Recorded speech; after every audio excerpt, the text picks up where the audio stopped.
Hi students, good morning. Today we will see what do you mean by accounting conventions.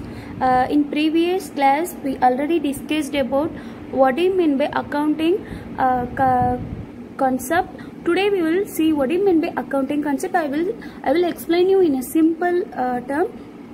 Listen carefully. Okay, come, let's see.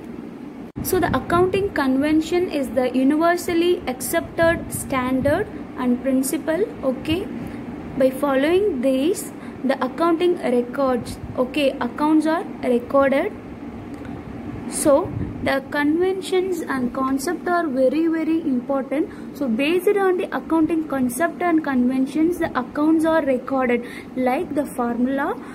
Everything's are based on the accounting concept and conventions, and we can say the accounting concept and conventions is like an assumption. Okay, based on these assumptions the accounts are recorded. Let's we see the convention one by one. First one, materiality. Materiality is an important principle of accounting convention. Here materiality means only important and relevant facts are recorded. Okay, materiality means very important informations are recorded in the books of accounts, and small information are omitted in the books of accounts. Okay, so here unimportant and immaterial informations are either left out or merged with the other items, which create high impact of the business transactions are only recorded. Okay, low impact of business transactions are omitted or merged with the other business transaction. This is a small example of materiality transactions. Next one, full disclosure. So this is one of the important principles of accounting convention. Here full disclosure means we should say or we should present or we should show very important informations completely and fully, or we can say we should present materialistic information completely in the financial statement, because based on the financial statements the interested parties are take decisions in future. The interested parties means outsiders like shareholders, investors, etc. So in the financial statement the company should properly and completely disclosed the important information and published in the financial statement about a materialistic information properly.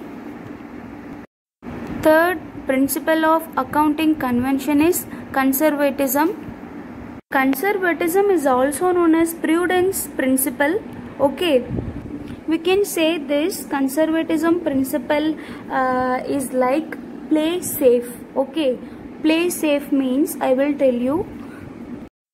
In accounting sense, prudence principle takes into consideration only all prospective losses. Okay, it consider only all prospective losses, but it leaves all prospective process. Okay, because this conservatism principle's essential is anticipate no profit. Okay, and provide only for all possible losses. Okay, it consider only losses, not a profit. Okay, that's why I say it is like play safe. Okay, I will tell you one example, then you can clear. While valuing stock in trade, okay, we only considered if two things is there, market price and another thing cost price. Okay, in whichever is less is only considered. Okay, If it is a cost price or market price, whichever is less, that only considered. It is called conservatism principle. Next one we will see the principle of consistency. The general meaning of consistency means uniformity, or we can say doing the same thing or following the same thing whatever do before, okay, without any distractions or any mistakes. So here consistency means what are the accounting practices and methods or principles are followed before, the same thing should be followed every year while preparing the financial statement. The rules, practices, concept and principles used in accounting should be continuously observed and applied year after year, okay. We should not omit anything, okay. I will tell you one example, then you will be very clear. Depreciation of asset can be provided under different methods, okay. There are so many methods are there while calculating the depreciation, but here whichever method is followed, it should be followed regularly, okay. Don't confuse here. What method is followed before, the same method should be followed year by year, okay.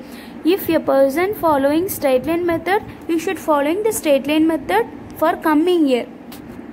We should following the same method every year, okay. We should not confuse here, okay. We should follow, if you are doing depreciation by using written down value method, you should following the same method again and again. Don't confuse here. If unit of measure method is followed for a specific fixed asset, the same unit of measure method is followed for that asset every year. Okay students, thank you. I hope all of you understand very well. If any doubts you can ask me. Thank you.